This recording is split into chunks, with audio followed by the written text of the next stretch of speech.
ഞാൻ ചോദിക്കട്ടെ, ഈ കഴിഞ്ഞ 9 കൊല്ലത്തിനിടയിൽ മുസ്ലിം സമുദായത്തിൽ നഷ്ടപ്പെട്ടു പോയതിന്റെ വലിപ്പറയോ? ചെറുതാണോ? 10-20 കൊല്ലം കൊണ്ട് നേടിയെടുത്ത നേട്ടങ്ങൾ എത്രയാ പോയത്? ആർക്കാ വിചാരമുള്ളത്? മുഖ്യമന്ത്രി കണ്ടാൽ, ചിരിച്ചാൽ, നോക്കിയാൽ, വിളിച്ചാൽ സായൂജ്യം അടഞ്ഞു പോകുന്ന ഒരു വൈകാരികത കൊണ്ട് ഇതിനെ തടുക്കാൻ പറ്റുമോ? കഴിയുമോ? നിങ്ങൾ അറിയുമോ, സംവരണം നഷ്ടപ്പെട്ടു കേരളത്തിലെ മുസ്ലിങ്ങൾക്ക്. അന്തസ്സോടെ, അഭിമാനത്തോടെ ഈ രാജ്യത്ത് ജീവിക്കാൻ അവരെ പ്രാപ്തമാക്കിയത്, ഗൾഫിനെ പോലും വെല്ലുന്ന വിധത്തിൽ അവരെ പ്രാപ്തമാക്കിയത് സംവരണമാണ്. സംവരണം നഷ്ടപ്പെടുത്തി തന്ത്രപരമായി ഈ പിണറായി വിജയൻ അതില്ലാതെയാക്കി. ഈ അടുത്ത് ഞാൻ ബൽറാമിനെ ഹൃദയപൂർവ്വം എന്റെ സുഹൃത്താണ്, ബഹുമാനിച്ചുകൊണ്ട് പറയുന്നു. അദ്ദേഹമായിട്ട് പരസ്യമായി പലതരം ഡിബേറ്റുകൾ നടത്താറുണ്ട് ഞങ്ങൾ. അദ്ദേഹം എഴുതിയ ഒരു ഫേസ്ബുക്ക് പോസ്റ്റ് ഉണ്ട്, കോൺഗ്രസിന്റെ നിലപാട് വിശദീകരിച്ചുകൊണ്ട്. അത് കോൺഗ്രസുകാരും കാരണം അവരും മനസ്സിലാക്കേണ്ട കാര്യമാണ്. മനോഹരമായിട്ട് ബൽറാം എഴുതുകയുണ്ടായി. ഞാൻ ചോദിക്കുന്നത്, സംവരണത്തെ നിങ്ങൾ ഇല്ലാതാക്കിയില്ലേ? ഞങ്ങളുടെ അവകാശമല്ലേ അത്? ഞങ്ങൾ സാമുദായികമായി സംഘടിച്ചുണ്ടാക്കിയതല്ലേ? യൂത്ത് ലീഗുകാരാ, ഇത് ഗൗരവപ്പെട്ട പ്രശ്നമല്ലേ?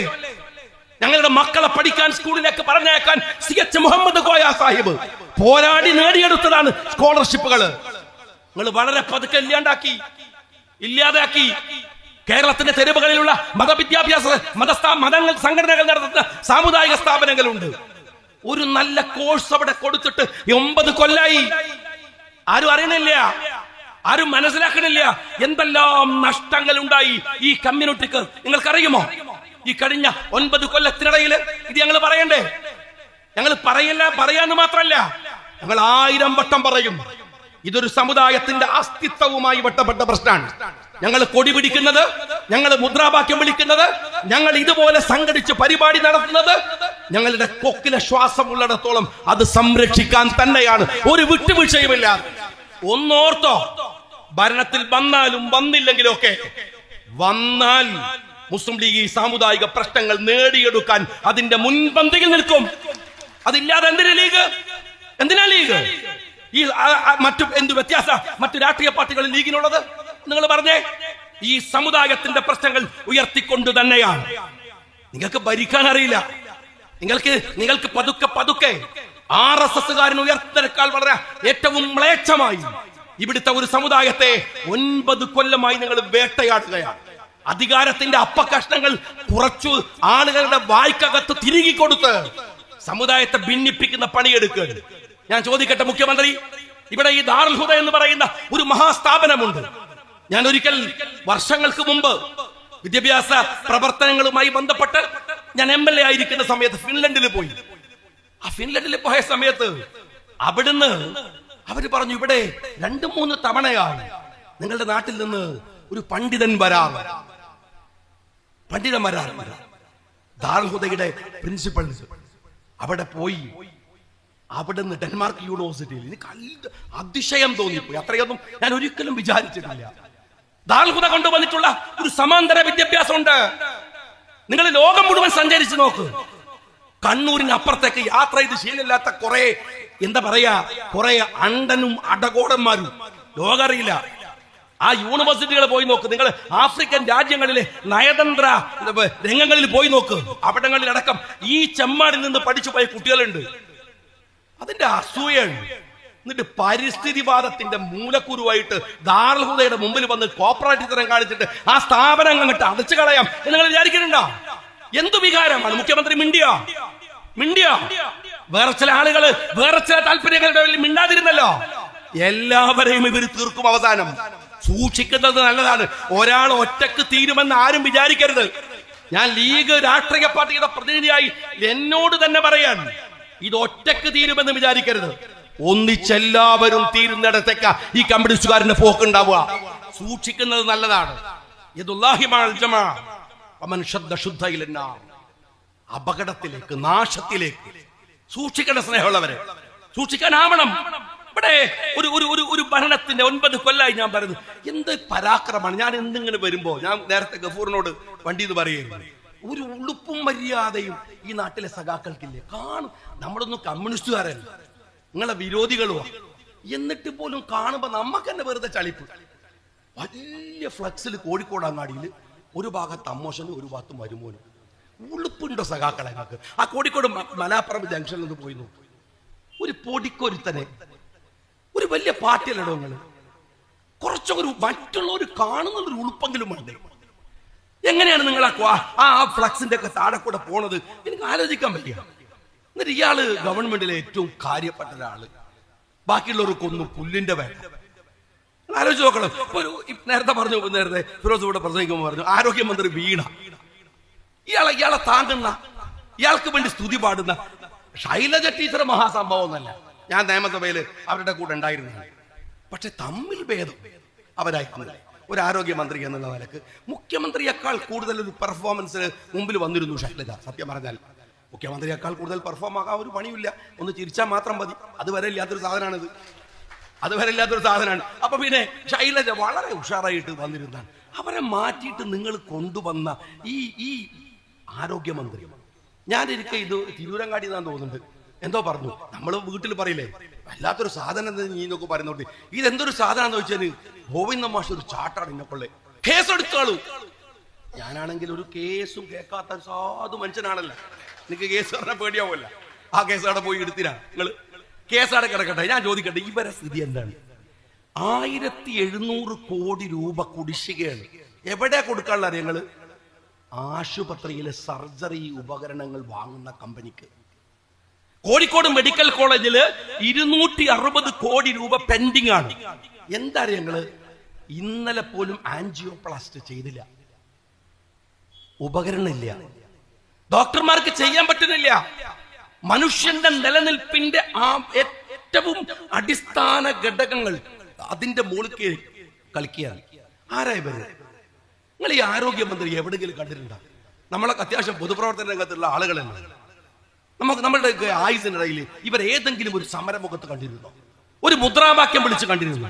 ചാനലിൽ ഇരുന്നിട്ട് ഈ മുഖ്യമന്ത്രിയെ പ്രകീർത്തിച്ച് CPM വലുതാക്കി പറഞ്ഞതല്ലാതെ. ഞാൻ പറയുന്നു, ശിവൻകുട്ടി എനിക്കറിയാം, അയാള് പഴയ SFI കാരനാണ്, DYFI കാരനാണ്, തിരുവനന്തപുരം മേയറാണ്. വിദ്യാഭ്യാസ മന്ത്രിയാകാനൊന്നും പറ്റൂല എന്ന് മാത്രമേ ഉള്ളൂ. വോട്ട് നോക്കുക. പക്ഷെ അയാൾക്കൊരു പാരമ്പര്യമില്ലടോ കമ്മ്യൂണിസ്റ്റ് പാർട്ടിയിൽ. ഇപ്പതേ ഷംസീർ സ്പീക്കർ, എന്തൊക്കെ കുരുത്തക്കാരുണ്ടായാലും SFIയും DYFI നടന്ന ഒരാളല്ലേ. നിങ്ങൾ വാസവൻ ഓരോരുത്തരെടുക്ക്. ഇവരാരടോ ഈ പറയുന്ന ആരോഗ്യമന്ത്രി വീണയും ഈ റിയാസൊക്കെ എവിടെ? നിങ്ങൾ പറ, എങ്ങനെ വന്നതാ സംഘടനാ രംഗത്ത്? എങ്ങനെയാണ്? എന്നിട്ടിപ്പോ CPM മൊത്തത്തിൽ എടുത്തു നോക്കിയാൽ എല്ലാവരും പിണറായിക്ക് പഠിക്കുകയാണ്.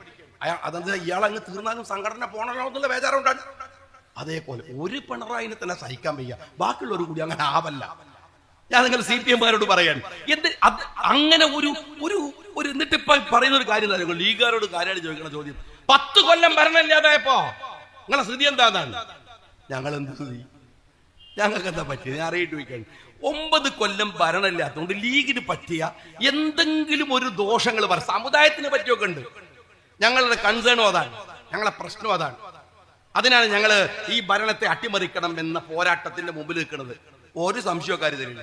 അതിന്റെ പേരിൽ മുസ്ലിം ലീഗ് രാഷ്ട്രീയത്തെ അറിയുന്ന 19 കൊല്ലം ലീഗിനെ അറിയുന്ന എല്ലാവർക്കും അറിയാം. അത് ലീഗിന്റെ കൺസേൺ ആണ്, സംശയമൊന്നുമില്ല. ഞങ്ങൾക്ക് എന്ത് ബേജാറ്? എന്തെങ്കിലും സങ്കടം? എന്റെ സഖാക്കളെ, 10 കൊല്ലം ഭരണമില്ലാത്തതുകൊണ്ട് ലീഗ് തീർന്നു പോയി എന്ന് പറയണേ. നിങ്ങളോട് ഞാൻ പറയട്ടെ, ലീഗ് തീരൂല എന്ന് മാത്രമല്ല, കോൺഗ്രസ് തീർന്നോ? ഇത് തീരാതെക്കുന്നതിന്റെ കാര്യം കാര്യങ്ങള്, ഇതൊരു ജനാധിപത്യമുള്ള വ്യവസ്ഥിതിയാണ്. ഇതിനകത്ത് രാജാവും പ്രജയും അങ്ങനൊന്നുമില്ല. ഞങ്ങൾക്ക് എല്ലാവർക്കും അഭിപ്രായം പറയാനുള്ള സ്വാതന്ത്ര്യം, പ്രകടിപ്പിക്കാനുള്ള സ്വാതന്ത്ര്യം. കോൺഗ്രസിനാണെങ്കിലോ ആ സ്വാതന്ത്ര്യത്തിന്റെ അങ്ങേ അറ്റത്തെ സ്വാതന്ത്ര്യമാണ്. അതുകൊണ്ട് അങ്ങോട്ടും ഇങ്ങോട്ടൊക്കെ പറഞ്ഞ് ഇങ്ങനെ ആരെങ്കിലും പോയാൽ എത്ര ആളുകൾ കൊണ്ടുപോയി BJP നിങ്ങളെല്ലോട് മെനക്കെട്ട് ആരെയൊക്കെ കൊണ്ടുപോയി. എന്നിട്ട് കോൺഗ്രസിന് വല്ല കുലുക്കുണ്ടോ? ഒരു സംഘടനാപരം ഞാൻ നിങ്ങളോട് ചോദിക്കട്ടെ, നിങ്ങളോ വലിയ പടായി വിടും. നിങ്ങൾ ബംഗാളിൽ നിന്ന് മമതാ ബാനർജിയുടെ മുമ്പിൽ തോറ്റുപോയിട്ട് എന്റെ ചങ്ങായിമാരെ, തൊട്ടടുത്ത തെരഞ്ഞെടുപ്പിൽ നോമിനേഷൻ കൊടുക്കാൻ 10 ആളെ തികച്ചെടുക്കാൻ നിങ്ങൾക്ക് ഉണ്ടായോ? ത്രിപുരയിലുണ്ടായോ? എന്താ കാര്യം എന്ന് വെച്ചാൽ, അധികാരം പോയപ്പോ ഇവരെ ഈ അലാക്കനി എങ്ങനെങ്കിലും ഒന്ന് രക്ഷപ്പെടാന്നുള്ളവർക്ക് BJP-യിലും മറ്റ് കോൺഗ്രസിലൊക്കെ പോയി ചേർന്നു, മമതാ ബാനർജിയുടെ കൂടെ ചേർന്നു. ത്രിപുരയിൽ 2ാമത് വരാൻ പറ്റിയോ? CPM-ന് വേണ്ടി മുദ്രാവാക്യം നിൽക്കാൻ തെരുവിൽ ആളുണ്ടോ? ബംഗാളിലുണ്ടോ? ഇത് ഇന്ത്യയിൽ മാത്രമല്ല, ലോകത്ത് റഷ്യ, എന്താ പണ്ടത്തെ ആളുകൾ പറയും ഉന്നക്കായി പൊട്ടിയ മാതിരി എന്നാണ്. റഷ്യ പൊട്ടിത്തെറിച്ച് ഒരുപാട് രാജ്യമായി. ആ രാജ്യങ്ങൾ ഏതെങ്കിലും കമ്മ്യൂണിസത്തെ ഫോളോ ചെയ്തോ? കമ്മ്യൂണിസ്റ്റ് പ്രത്യയശാസ്ത്രത്തെ കൊണ്ടുവന്നോ? ഇല്ല. അവരൊക്കെ കിട്ടിയ സ്വാതന്ത്ര്യമായിട്ട് അവര് വേറെ വഴിക്ക് പോയി. വേറെ വഴിക്ക് പോയി. CPM മനസ്സിലാക്കിക്കോ, ഞങ്ങള് അധികാരത്തിന്റെ നക്കാപ്പിച്ച കൊണ്ട് ജീവിക്കുന്നവരല്ല. പക്ഷെ ഒന്നുണ്ട്, അധികാരം എന്ന് പറയുന്നത് ഞങ്ങളുടെ കൂടി അവകാശമാണെന്ന ബോധത്തിന്റെ പേരിൽ സമരരംഗത്ത് നിൽക്കുന്നവരാ ഞങ്ങൾ. അത് രണ്ടു തമ്മിൽ വ്യത്യാസമുണ്ട്. അത് രാഷ്ട്രീയ ബോധമാണ്. നിങ്ങൾ ആലോചിച്ച് നോക്ക്, ഇവിടെ ഒരു ബാങ്കിലെ തെരഞ്ഞെടുപ്പിന് ജയിക്കാൻ നിങ്ങൾ എന്തെല്ലാം വൃത്തികേട് കാണിക്കും, എന്തെല്ലാം വൃത്തികേട്. നേരത്തെ പറഞ്ഞു, നിങ്ങൾ ആലോചിച്ച് നോക്കുമ്പോൾ രാഹുൽ ഗാന്ധി ഒരു പുതിയ ഇഷ്യൂസ് കൊണ്ടുപോകും. വലിയ ഒരുപക്ഷെ നമ്മൾ അത്ഭുതം തോന്നുന്ന വിധത്തിൽ ആ മനുഷ്യൻ നമ്മളെയൊക്കെ അത്ഭുതപ്പെടുത്തുകയാണ്. ഓരോ നിമിഷം ഇത്രമേൽ ത്യാഗബുദ്ധിയോടെ, അർപ്പണബോധത്തോടെ രാഷ്ട്രത്തെ അത്രമേൽ തന്നിലേക്ക് ആവാഹിച്ച് അതിനുവേണ്ടി മാത്രം പണിയെടുക്കുന്ന ഒരു മനുഷ്യൻ. അയാൾ പറഞ്ഞു, വോട്ടിലെ കള്ളത്തരങ്ങളെ കുറിച്ച് പറഞ്ഞു. അതിങ്ങനെ അയാൾ ഇങ്ങനെ വിശദീകരിച്ചു. ഞാനിങ്ങനെ ഒന്ന് കണ്ണിമ തെറ്റാതെ ഞാനത് കേൾക്കുകയായിരുന്നു. പക്ഷെ എനിക്ക് കേട്ടിങ്ങനെ കുറെ കഴിഞ്ഞപ്പോഴാണ് ഞാൻ MA ബേബിയെ ശ്രദ്ധിക്കുന്നത്. അപ്പൊ MA ബേബി ഇതൊക്കെ എന്ത് എന്നുള്ള ലൈനിൽ വളരെ കൂളായിട്ട് കുത്തിരിക്കാണ്. മൂപ്പർക്ക് ഇതൊന്നും ഒരു അതിശയമില്ല. മൂപ്പര് ഇതെന്ത്, നമ്മളിതൊക്കെ എത്ര അവിടെ നടത്തിയെന്നുള്ള ലൈനിലാണ് മൂപ്പരാടിരിക്കുന്നത്. എനിക്കുണ്ടായ കൺഫ്യൂഷൻ എന്താ വെച്ചാൽ, ഇയാൾ ഇതിനകത്തുനിന്ന് വല്ല പുതിയ പോയിന്റും കണ്ടുപിടിച്ച് അടുത്ത പഞ്ചായത്ത് തെരഞ്ഞെടുപ്പിൽ ഇവിടെ പ്രയോഗിക്കുന്നതായിരുന്നു എനിക്കുണ്ടായിരുന്ന ബേജാറ്. ആജാദി പണിയാണ്. ഞാൻ ഒരു കണ്ണൂരിൽ ഒരു 3 തവണ കണ്ടസ്റ്റ് ചെയ്ത ഒരാൾ നിലക്ക് 2 തവണ MLA ആയ ആൾ നില എനിക്ക് നന്നായിട്ട് അറിയാം. കാരണം എന്റെ മണ്ഡലത്തില് ഗഫൂറിനൊക്കെ അറിയാം, ഞാൻ 160ഓളം ബൂത്തുകളുണ്ട്. ഞാനവിടെ മത്സരിക്കാൻ പോയ സമയത്ത് 16 ബൂത്ത് തെരഞ്ഞെടുത്തിട്ട്, നിങ്ങൾക്കൊക്കെ അറിയില്ലേ, ഇപ്പൊ നമ്മളുടെ കുറുക്കോളിയൊക്കെ എല്ലാ ബൂത്തിലും തെരഞ്ഞെടുപ്പ് ദിവസം പോകും, എല്ലാ സ്ഥാനാർത്ഥിയും പോകും. പക്ഷെ ഞാൻ ആ 140 ബൂത്തിലും പോയില്ല. ഞാൻ പോയത് 16 ബൂത്തിലാണ്. ആ 16 ബൂത്തിൽ നടക്കുന്ന തോന്നിയവാസമാണ് ആ കോൺസ്റ്റിറ്റ്യുവൻസി പോകാൻ കാരണം. അവിടെ 90%, 95% വോട്ടുകൾ അത് മുഴുവൻ CPM കുത്തിയിടലാണ്. അവിടെ ഇങ്ങനെ കോൺവോയ് യാത്ര ചെയ്തു, പ്രവർത്തകരെ മുഴുവൻ അവിടെ സന്നിവേശിപ്പിച്ചു, അവിടെ വിന്യസിപ്പിച്ചു. ഈ ആളുകൾ അപ്പുറത്തെ ബൂത്തുകളോ സ്വാഭാവികമായി നടക്കുന്നു. അവിടെ ജനാധിപത്യമുണ്ട്. നിങ്ങൾ ഇതെപ്പോഴോ ചെയ്യുന്നതല്ലേ? ഞാൻ കമ്മ്യൂണിസ്റ്റ് പാർട്ടിക്കാരനോട് പറയുന്നത്, രാഹുൽ ഗാന്ധി അതുകൊണ്ടാണല്ലോ രാഹുൽ ഗാന്ധിയുടെ പിറകിൽ രാജ്യം മുഴുവൻ നിൽക്കുമ്പോ എല്ലാവരും നിൽക്കും. നിങ്ങൾക്ക് എന്താ നിൽക്കാൻ പറ്റാത്തത്? ബീഹാർ പോയി നോക്ക്. ബീഹാറിലെ ജനാധിപത്യ വിശ്വാസികൾ മുഴുവൻ ആ മനുഷ്യന്റെ പിറകിലാണ്. കേരളത്തിൽ വന്നാൽ ഞങ്ങൾ ആ മനുഷ്യന്റെ പിറകിലുണ്ട്. ഞങ്ങൾ ഒരുമിച്ചാണ് നിൽക്കുന്നത്. അദ്ദേഹത്തെ ജയിപ്പിക്കുമ്പോൾ, അദ്ദേഹം പറയുന്ന രണ്ടാമതൊരു സ്ഥാനാർത്ഥിയെ ജയിപ്പിക്കുമ്പോൾ അദ്ദേഹം പറയുന്ന രാഷ്ട്രീയത്തെ ഞങ്ങൾ ഏറ്റെടുക്കുന്നുണ്ട്. എന്തുകൊണ്ടെന്നാൽ വർത്തമാന ഇന്ത്യയിൽ അതിന്റെ പ്രസക്തി ഉള്ളത് കൊണ്ടാണ്. എന്റെ CPM-കാരാ നിങ്ങൾക്ക് കേരളത്തിൽ രാഹുൽ വരുമ്പോൾ ഏറ്റെടുക്കാൻ കഴിയാത്തത്? ഡൽഹിയിൽ പോയാൽ രാഹുൽ ഹലാലാവുകയും കേരളത്തിൽ വന്നാൽ രാഹുൽ ഹറാമാവുകയും ചെയ്യുന്ന ഈ രാഷ്ട്രീയത്തിന്റെ വാല്യൂ എന്താണ്? സത്യസന്ധത എന്താണ്? ഞാൻ എല്ലാ ചെറുപ്പക്കാരോടും സ്നേഹപൂർവ്വം പറയട്ടെ, നമ്മളില് ഈ ഭരണകൂടങ്ങൾ ഉണ്ടാക്കാൻ ശ്രമിക്കുന്നത് ഭീരുത്വമാണ്, ഭയമാണ്. ഭയമാണ് നമ്മളെ പേടിപ്പിക്കുക. ഈ നരേന്ദ്രമോദി, നിങ്ങൾ മനസ്സിലാക്കിക്കോളൂ, കഴിഞ്ഞ 1 മാസത്തിനിടക്ക് 6 മാസത്തിനിടക്ക് ഇന്ത്യ ടുഡേ നടത്തിയ സർവേയുടെ വാർത്ത ഇന്ന് പുറത്തു വന്നു. എന്താ വാർത്ത എന്നറിയോ? 10% മോദിയുടെ പ്രഭ മങ്ങിയത്. 10%. ഇന്ന് മോദി ഡൽഹിയിൽ നിൽക്കുന്നത് നമ്മളൊക്കെ വിചാരിച്ച പോലെ കഴിഞ്ഞ തെരഞ്ഞെടുപ്പിൽ ജയിക്കേണ്ടത് കോൺഗ്രസ് നേതൃത്വം കൊടുക്കുന്ന ഇന്ത്യ മുന്നണിയായിരുന്നു. എല്ലാവർക്കും അറിയാം. കള്ളവോട്ടുകൾ ചെയ്ത് കള്ളത്തരങ്ങളുടെ വഴിയിലൂടെ അധികാരത്തിൽ വന്നു നിൽക്കുകയാണ് മോദി. ഇപ്പോഴും അയാൾക്ക് അതിന്റെ ചളിപ്പുണ്ട്, RSS അതിന്റെ ചളിപ്പുണ്ട്, സാമാന്യ ബോധമുള്ളവർക്ക് അതിന്റെ ചളിപ്പുണ്ട്. അതുകൊണ്ട് തന്നെ രാഹുൽ ഗാന്ധി ഈ പ്രശ്നങ്ങൾ കൂടെ ഉന്നയിക്കുന്ന പശ്ചാത്തലത്തിൽ 10% പിറകോട്ട് പോയി നരേന്ദ്രമോദി. അതും ഇന്ത്യ ടുഡേയുടെ സർവേയാണ്. അവസാനിക്കും. ഒരു പേടി പിടിക്കലും അതിർത്തി കൊണ്ടുപോയി തള്ളും, നിങ്ങൾ അങ്ങ് ഇല്ലാണ്ടാക്കും. ഇവിടെ മുസ്ലിങ്ങൾക്ക് ജീവിക്കാൻ പറ്റൂല. ഞങ്ങൾക്കറിയാം, ഈ രാജ്യം ഒരുത്തന്റെയും തറവാട്ടു സ്വത്തല്ല. ഞങ്ങളെല്ലാവരും ഒരുമിച്ചുണ്ടാക്കിയ നാടാണ്. ഈ തിരൂര് വന്നിട്ട് ഞാൻ ആ ചരിത്രമൊന്നും പറയണ്ടല്ലോ, സ്വാതന്ത്ര്യ ചരിത്രമൊന്നും പറയണ്ടല്ലോ. ഞങ്ങളെല്ലാരും ഒരു കാര്യം നിങ്ങൾ ഓർത്തോ, 20 കിലോമീറ്റർ ചുറ്റളവില് 40 കിലോമീറ്റർ നീളമുള്ള ആ ഫലസ്തീന്റെ മണ്ണിലെ മനുഷ്യരെ തീർക്കാൻ ലോകത്തിൽ അമേരിക്കയുടെ വലങ്കയായ ഇസ്രായേല് കളി തുടങ്ങിയിട്ട് അവസാനം നെതന്യാഹുവിന് മാത്രമല്ല, ഇസ്രായേലി സമൂഹം ലോകത്ത് മുഴുവൻ അരക്ഷിതമായി ജീവിക്കുന്ന അപകടമുണ്ടാക്കിയതല്ലാതെ ഇസ്രായേലിലെ മനുഷ്യർക്ക് വേണ്ടി ഈ വൃത്തികെട്ട നെതന്യാഹുവിന് ഒന്നും ചെയ്യാൻ കഴിഞ്ഞിട്ടില്ല. മനുഷ്യരെ തമ്മിൽ തല്ലിക്കാൻ ഭരണകൂടങ്ങൾ ഇറങ്ങുന്നത് അവരുടെ അധികാരത്തിന് വേണ്ടി മാത്രമാണ്, നമ്മുടെ സമാധാനത്തിന് വേണ്ടിയല്ല. 80% വരുന്ന ഇന്ത്യയിലെ ഹിന്ദുക്കൾക്ക് ഈ ഭരിച്ച 10 കൊല്ലം അവന്റെ പെട്രോളിന്റെ വില പോലും കുറച്ചു കൊടുത്തിട്ടില്ല. അവന് പ്രത്യേകമായ ആനുകൂല്യമില്ല. ഈ മാർക്കറ്റിൽ നിന്ന് നിങ്ങൾ പച്ചക്കറി വാങ്ങുമ്പോ അതിന്റെ അധികരിച്ച വില 20% മറ്റു മതസ്ഥർ കൊടുക്കുമ്പോ 80% പേ ചെയ്യുന്നത് ഇവിടുത്തെ ഹിന്ദു സമൂഹമാണ്. അവരെ വിഡ്ഢിയാക്കാനാണ് മതരാഷ്ട്രവാദവും പറഞ്ഞ് ഈ പറയുന്ന അപകടകാരികൾ വരുന്നത്. ഇത് രാജ്യം തിരിച്ചറിയുന്നു. ആ തിരിച്ചറിയുന്നതിന്റെ ഫലമാണ് 6 മാസം കൊണ്ട് മോദി പ്രഭ 10% പിറകോട്ട് പോയത്. ചില കാര്യങ്ങൾ മാത്രം പറയണമെന്നാണ് ഞാൻ വിചാരിക്കുന്നത്. ചെറുപ്പക്കാരോട് സ്നേഹപൂർവ്വം പറയുന്നത്, ഏതു പരിപാടികളായിരുന്നാലും സാമൂഹ്യമായ ഏതുതരം ഇടപെടലുകളായിരുന്നാലും നിങ്ങൾ പിന്നെയും പിന്നെയും ഓർമ്മിക്കുകയും നിരന്തരമായി പറയുകയും ചെയ്യേണ്ടത് ഗസയെക്കുറിച്ചാണ്. ലോകത്തിൻ്റെ ഒരു വേദനയായി ഗസ നിൽക്കുന്നു എന്നത് മാത്രമല്ല, സമീപകാല ലോക സമരങ്ങളിൽ ഏറ്റവും ധീരമായ പോരാട്ടം നടത്തുന്ന, ഏറ്റവും ക്രൂരമായ വേട്ടയാടലുകൾക്ക് വിധേയമാക്കപ്പെട്ട ഒരു ജനതയാണ് പലസ്തീനിലുള്ളത്. വരുന്ന ഒക്ടോബർ 7 ആകുമ്പോഴേക്കും ഒരു വർഷം തികയുകയാണ്. ഓരോ ദിവസവും കേൾക്കുന്ന കാണുന്ന വാർത്തകൾ നമ്മളെ സങ്കടപ്പെടുത്തുക മാത്രമല്ല ചെയ്യേണ്ടത്, സമരവീര്യമുള്ളവരാക്കുകയും കൂടി ചെയ്യേണ്ടതാണ്. മനസ്സിലാക്കേണ്ടത്, ഒരു 40 കിലോമീറ്റർ 20 കിലോമീറ്റർ വീതിയും ഒരു 40 കിലോമീറ്റർ നീളവും മാത്രമുള്ള ഒരു ഭൂപ്രദേശത്ത്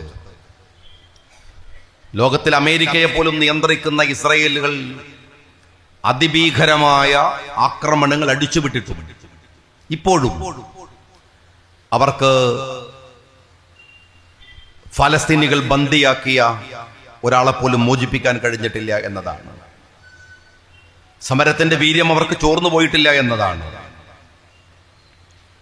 ഇതിനിടയിലാണ് അമേരിക്കയുടെ, അല്ലെങ്കിൽ അമേരിക്കയെ പോലും നിയന്ത്രിക്കാൻ കഴിവുണ്ടെന്ന് ലോകം പറയുന്ന ഇസ്രായേലിന്റെയൊക്കെ മൂടുപടങ്ങൾ ഇടയ്ക്കിടയ്ക്ക് കൊഴിഞ്ഞുപോയതും ഈ യുദ്ധത്തിന്റെ ഭാഗമായിട്ടാണ്. ഇറാനുമായി യുദ്ധമുണ്ടായിരുന്നപ്പോൾ ഇറാന്റെ വിദേശകാര്യമന്ത്രി അഗാച്ചി പറഞ്ഞ ഒരു കാര്യമുണ്ട്. അയാൾ പറഞ്ഞത്, അമേരിക്ക ഞങ്ങളോട് യുദ്ധം നിർത്താൻ പറഞ്ഞിട്ടില്ലായിരുന്നെങ്കിൽ, ഞങ്ങൾ ആ യുദ്ധം തുടരുകയായിരുന്നെങ്കിൽ,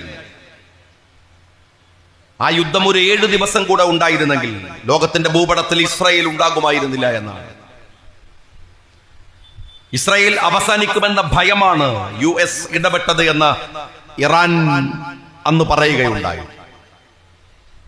ചെറുപ്പക്കാർ മനസ്സിലാക്കേണ്ടത്, ഈ ലോക പോലീസൊക്കെ ചമഞ്ഞ് നടക്കുന്നവർ ഇറാന്റെ മുമ്പിൽ സുക്കൂത്തായി നിന്നിട്ടാണ് അമേരിക്കയുടെ പ്രസിഡന്റ് ട്രംപ് നിങ്ങൾ യുദ്ധം നിർത്തണമെന്ന് ആവശ്യപ്പെടുന്നത്. യുദ്ധം നിർത്താൻ ആവശ്യപ്പെടുന്നതിന്റെ തലേ ദിവസം ഖത്തറിലെ അമേരിക്കയുടെ കേന്ദ്രത്തിലേക്ക് ബോംബുകൾ വർഷിക്കുന്ന ദിവസത്തിലാണ് ട്രംപിന്റെ അപേക്ഷയുണ്ടാവുന്നത്. എന്ന് വെച്ചാൽ അമേരിക്ക ഇസ്രായേലിന്റെ ഇറാന്റെ മുമ്പിൽ അപേക്ഷ സമർപ്പിച്ചു. പക്ഷെ ഇന്ത്യയോ? നമുക്ക് സങ്കടമുണ്ട്. ഈ രാജ്യം മഹിതമായ പാരമ്പര്യമുള്ള ഒരു ശാക്തിക ചേരിയായിരുന്നു. ലോകത്തെ ഏറ്റവും കരുത്തുറ്റ രാജ്യങ്ങളിൽ ഒന്ന് ഇന്ത്യ തന്നെയാണ്, അപ്പോഴും ഇപ്പോഴും. പക്ഷെ ആ ഇന്ത്യ വർത്തമാനകാല ഭരണകൂടത്തിന്റെ ചെയ്തികൾ കൊണ്ട് എത്രമാത്രം സങ്കടകരമായ അവസ്ഥയിലാണുള്ളത്.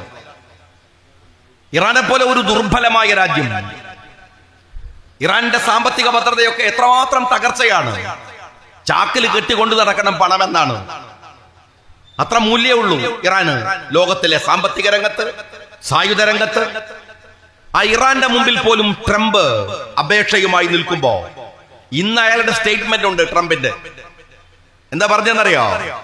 ഉയർന്ന തീരുവ ചുമത്തുമെന്നും ഇനി വ്യാപാരങ്ങൾ നടത്താൻ ഞങ്ങൾ ഉണ്ടാവില്ല എന്നും ഭീഷണിപ്പെടുത്തിയതിന്റെ ഫലമാണ്. നിങ്ങൾ ആ വാചകം ശ്രദ്ധിക്കണം. ഭീഷണിപ്പെടുത്തിയതിന്റെ ഫലമാണ് ഇന്ത്യ പാക് യുദ്ധം അവസാനിപ്പിക്കാൻ എനിക്കു കഴിഞ്ഞത്. മോദിയുമായി ഞാൻ ഫോണിൽ സംസാരിച്ച് 5 മണിക്കൂറിനുള്ളിൽ യുദ്ധം അവസാനിച്ചു. ഇന്നത്തെ ട്രംപിന്റെ സ്റ്റേറ്റ്മെന്റ് ആണ്.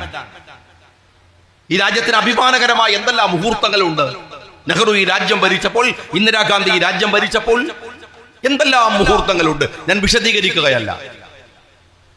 പക്ഷെ അമേരിക്കയുടെ പ്രസിഡന്റ് പറയുന്നത് 5 മണിക്കൂർ കൊണ്ട് ഞാൻ മോദിയെ കൊണ്ട് യുദ്ധം നിർത്തിപ്പിച്ചത് തീരുവ വർദ്ധിപ്പിക്കുമെന്നും വ്യാപാരം അവസാനിപ്പിക്കുമെന്ന ഭീഷണി കൊണ്ടാണ് എന്നാണ്.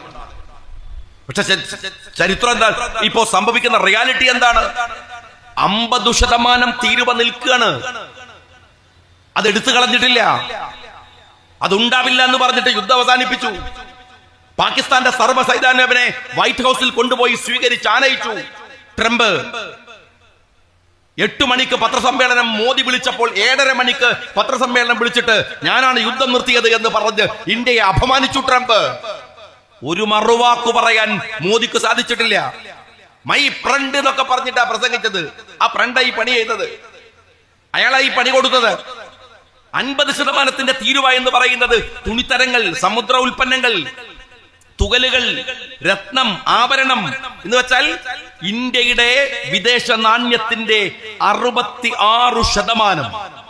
ആ 66% കടുത്ത പ്രതിസന്ധിയെ അഭിമുഖീകരിക്കുന്നു എന്ന് ഇന്ന് സാമ്പത്തിക വിദഗ്ധന്മാർ ഈ ട്രംപിന്റെ സ്റ്റേറ്റ്മെന്റിന് ശേഷം വ്യാപകമായ ചർച്ചകൾ ഉണ്ടാവുന്നു. ഞങ്ങൾ അന്നേ പറഞ്ഞു, 1000 വട്ടം നമ്മൾ പറഞ്ഞു, നിങ്ങൾ ഈ വൈകാരികത കൊണ്ട് ഭരിക്കാനാവില്ല. അത് ഒരു സ്റ്റേറ്റും ഭരിക്കാനാവില്ല, ഒരു രാജ്യവും ഭരിക്കാനാവില്ല, ലോകത്തിൽ ആർക്കും ഒരു നാടിനെ മുന്നോട്ട് കൊണ്ടുപോകാനാവില്ല. നിങ്ങൾ മുസ്ലിങ്ങളെ പ്രതികളാക്കി. മുസ്ലിങ്ങള് മഹാകുഴപ്പക്കാരാണ്. അവരെ അങ്ങ് കൊന്നു തീർത്താൽ ഈ രാജ്യം രക്ഷപ്പെടും. അവരുടെ ആരാധനാലയങ്ങൾ പിടിച്ചെടുത്താൽ നമ്മൾ ഈ നാട് ശോഭിതമാകും. അതുകൊണ്ട് മുസ്ലിങ്ങളെ ടാർഗറ്റ് ചെയ്യും.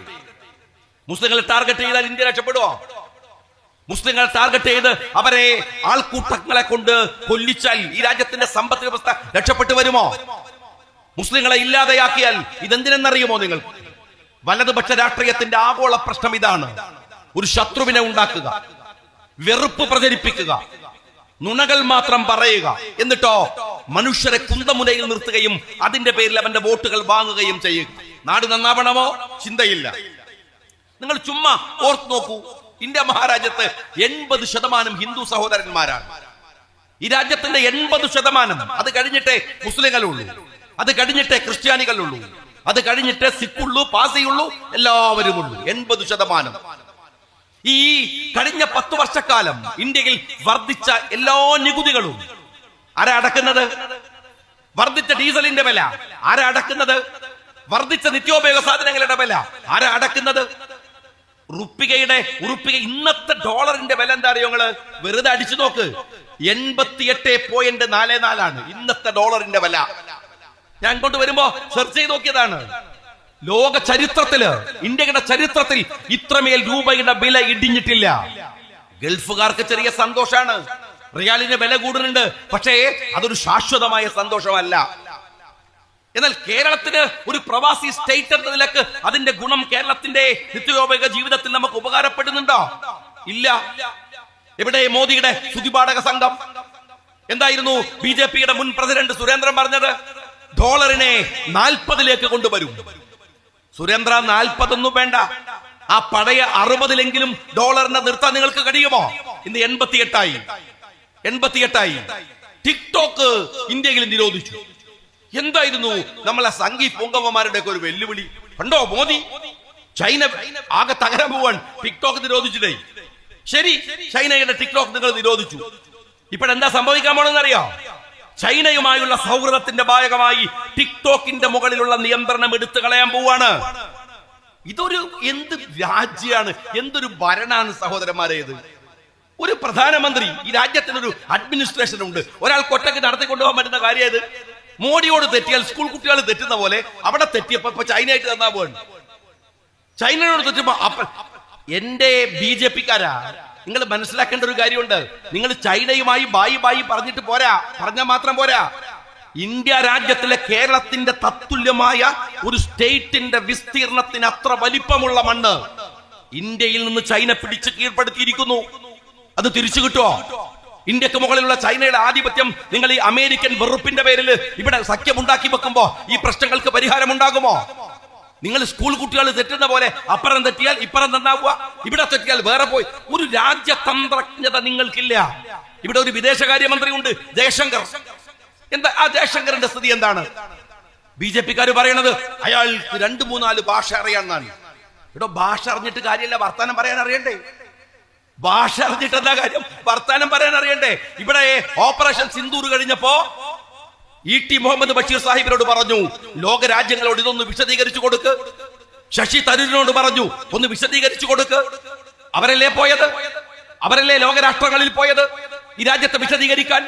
എന്റെ ജയശങ്കർ പോയില്ല? എന്റെ ജയശങ്കർ സംസാരിച്ചില്ല? അദ്ദേഹം എന്തുകൊണ്ട്? ഞാൻ ചോദിക്കുന്നത്, നിങ്ങൾക്ക് അറിയാമോ ഇറാന്റെ വിദേശകാര്യമന്ത്രിയെ? ഞാൻ പലപ്പോഴും പറഞ്ഞു, അബ്ബാസ് അർഗാജി. ഇറാനും അമേരിക്കയും ഒക്കെ ഇസ്രായേലുമായി യുദ്ധം നടക്കുകയാണ്. അമേരിക്ക മനസ്സുകൊണ്ട് ഇസ്രായേലിന്റെ കൂടെയാണ്. ആ സമയത്താണ് ട്രോയിക്കയുമായുള്ള ചർച്ച നടക്കുന്നത്. നിങ്ങൾ എല്ലാവരും കണ്ടിട്ടുണ്ടാകും. ആ ചർച്ച നടക്കുന്ന സമയത്ത് അബ്ബാസ് അർഗാച്ചി പ്രസംഗിച്ചുകൊണ്ടിരിക്കുമ്പോ അദ്ദേഹത്തിന്റെ തൊണ്ടയിൽ ഒരു ചെറിയ പ്രയാസം. അപ്പോഴെങ്ങനെയാണ്? നിങ്ങൾക്കറിയാലോ, ഒരു അന്താരാഷ്ട്ര സമ്മേളനം നടക്കുമ്പോ ടേബിളിൽ ഇങ്ങനെ വെള്ളമൊക്കെ ഇങ്ങനെ മൂടി വെച്ച് വൃത്തിയിൽ വെച്ചിട്ടുണ്ടാവും. പെട്ടെന്ന് ഇയാളുടെ ശബ്ദമിടറിയപ്പോ അവിടെയുള്ള ഒരു സെർവന്റ് വന്ന് ആ വെള്ളം എടുത്ത് അബ്ബാസ് അർഗാച്ചിക്ക് കൊടുക്കുകയാണ്. അയാള് ആ വെള്ളം വാങ്ങിയില്ല. അയാൾ പിറകിലേക്ക് തിരിഞ്ഞ് തന്റെ സെക്രട്ടറിയോട് പറഞ്ഞു, വെള്ളം കൊണ്ടുവരൂ. സെക്രട്ടറി ചെയ്യുന്നത് എന്താണെന്നറിയോ? അയാളുടെ കയ്യിലൊരു ബാഗ് ഉണ്ട്. ആ ബാഗ് തുറന്നിട്ട് അതിനകത്ത് നിന്ന് ഇറാനിൽ നിന്ന് കൊണ്ടുവന്ന വെള്ളം അബ്ബാസ് അർഗാച്ചിക്ക് കൊടുത്തു. അയാൾ ആ വെള്ളം കുടിച്ച് തിരിച്ച് തന്റെ സെക്രട്ടറിയുടെ കയ്യിൽ ഈ കപ്പ് കൊടുത്തു. പച്ചമലയാളത്തിൽ തിരുവെന്ന് നമ്മൾ പറഞ്ഞാൽ ഈ ലോകരാഷ്ട്ര തലവന്മാരോട് മുഴുവൻ അയാൾ പറഞ്ഞാൽ എന്താണെന്നറിയോ? ബോഡി ലാംഗ്വേജ് കൊണ്ട് നിങ്ങളെന്നും കുടിച്ച വെള്ളത്തിൽ വിശ്വസിക്കാൻ കൊള്ളില്ല എന്നാണ്. ഒരു രാഷ്ട്രത്തിന്റെ വിദേശകാര്യമന്ത്രിയുടെ ഒരു ബോഡി ലാംഗ്വേജ് മതി ലോകത്തോട് സംസാരിക്കാൻ. അത് മതി. വിവരമുള്ള ഒരു രാജ്യത്തിന്, വിവരമുള്ള ഒരു വിദേശകാര്യമന്ത്രിക്ക് 10 ഭാഷയൊന്നും അറിയണ്ട. BJP-ക്കാരാ 10 ഭാഷയൊന്നും അറിയണ്ട. അബ്ബാസ് അർഗാച്ചി ചെയ്ത ഒരൊറ്റ പണി മതി. ട്രസ്റ്റ് പ്രധാനമാണ്, വിശ്വാസം പ്രധാനമാണ്. രാഷ്ട്രങ്ങൾ തമ്മിൽ അമേരിക്കയോട് പറയാൻ കൊള്ളില്ല നിങ്ങളെ വിശ്വസിക്കാൻ. ഞാൻ യൂത്ത് ലീഗുകാരോട് പറയുന്നു, അബ്ബാസ് അർഗാച്ചി അവരുടെ മനസ്സിലിടമുണ്ട്. നിങ്ങൾ പരിശോധിച്ച് നോക്കിയിട്ടുണ്ടോ? യൂത്ത് ലീഗുകാര് മെമ്പർഷിപ്പ്, അതിന്റെ ഒരു കമ്മിറ്റി, അത് നടത്തുന്ന അതിന്റെ തിരക്കുകൾ നിങ്ങൾ ഈ നാട്ടിലെ എല്ലാം അറിയണം. എല്ലാ കാര്യങ്ങളും പരിശോധിക്കണം. ഈ കുട്ടികളുടെ പുതിയ ട്രെൻഡ് മനസ്സിലാവണം. നിങ്ങൾ അവരോട് ചോദിച്ചാൽ 1 മിനിറ്റ് കൊണ്ട് അവർ പറയും ആരാണ് അബ്ബാസ് അർഗാച്ചി എന്ന്. അവർക്ക് ഇന്ന് ആവേശമാണ്. സൊഹ്റാൻ മംദാനിയെ നിങ്ങൾക്കറിയുമോ? സൊഹ്റാൻ മംദാനി 33 വയസ്സാണ്. മനോഹരമായ റാപ്പറാണ്. ലോകത്തിൽ ഏറ്റവും കൂടുതൽ ഇസ്രയേലിൽ ജൂതന്മാർ പാർക്കുന്നത് കഴിഞ്ഞാൽ രണ്ടാമത് ഇസ്രയേലികൾ പാർക്കുന്ന ലോകത്തിലെ 2ാമത്തെ നഗരമാണ് ന്യൂയോർക്ക് സിറ്റി എന്ന് പറയുന്നത്. ആ ന്യൂയോർക്ക് സിറ്റിയിൽ ഇയാൾ അതിന്റെ മേയറായി മത്സരിച്ച് 1ാം റൗണ്ടിൽ ജയിച്ചു. ഈ സൊഹ്റാൻ മംദാനി എന്ന് പറയുന്ന 33 വയസ്സുകാരൻ. അയാളോട് പത്രക്കാര് പോയിട്ട് ചോദിക്കുന്നുണ്ട്. മെഹദി ഹസൻ എന്ന് പറയുന്ന പ്രമുഖ ജേർണലിസ്റ്റ് ചോദിക്കുന്നുണ്ട്, നിങ്ങൾ ന്യൂയോർക്ക് സിറ്റിയുടെ അധിപനായാൽ ആ ന്യൂയോർക്ക് സിറ്റി സന്ദർശിക്കാൻ നരേന്ദ്രമോദി വന്നാൽ നിങ്ങൾ എന്തു ചെയ്യും? അയാൾ പറയുന്നുണ്ട്, നരേന്ദ്രമോദി ഒരു യുദ്ധ കുറ്റവാളിയാണ്. അയാൾ നെതന്യാഹുവിനെ പോലെ വംശശുദ്ധീകരണം നടത്താൻ ശ്രമിച്ചവനാണ്. അയാൾ ഒരു യുദ്ധ കുറ്റവാളിയാണ്. അയാൾ പങ്കെടുക്കുന്ന വേദിയിൽ ഞാൻ പങ്കെടുക്കില്ല. രണ്ടാമത്തെ ഒരു വർത്തമാനമുണ്ട്. ഇയാൾ ചോദിക്കാൻ, നിങ്ങള് ന്യൂയോർക്കിന്റെ മേയർ ആയാൽ നെതന്യാഹു ന്യൂയോർക്കിൽ വന്നാൽ എന്തു ചെയ്യും? സഹ്റാൻ മംദാനി പറയുന്നത്, ഞാൻ അയാളെ അറസ്റ്റ് ചെയ്യും. അയാൾ ഒരു കുറ്റവാളിയാണെന്ന് മാത്രമല്ല, അയാൾ ലോകത്തിലെ സർവനാശനം ഉള്ള ഒരു മനുഷ്യനാണ്. ഈ ന്യൂയോർക്ക് എന്ന് പറയുന്നത് അന്താരാഷ്ട്ര നിയമങ്ങൾ പാലിക്കുന്ന നഗരമാണ്. അവിടെ വരാൻ അയാൾക്ക് അവകാശമില്ല. നിങ്ങൾ മനസ്സിലാക്കേണ്ട, ന്യൂയോർക്കില് അതിനിർണായകമായ ഇന്ത്യൻ വോട്ടുള്ള സ്ഥലമാണ്. ഇന്ത്യക്കാരുടെ അവരുടെ ഇടയിൽ പ്രചരിപ്പിക്കാൻ ഇദ്ദേഹം ഒരു വീഡിയോ ഉണ്ടാക്കി. ആ വീഡിയോയില് ഏറ്റവും ശക്തമായ അയാൾ പറഞ്ഞത് ഗുജറാത്ത് കലാപമാണ്. ഗുജറാത്ത് കലാപമാണ്. അയാൾ എഴുന്നേറ്റ് നിൽക്കുന്നത് ന്യൂയോർക്ക് നഗരത്തിലാണ്. ലോകത്തിൽ ഏറ്റവും കൂടുതൽ ഇസ്രയേലികൾ പാർക്കുന്ന രണ്ടാമത്തെ നഗരത്തിൽ.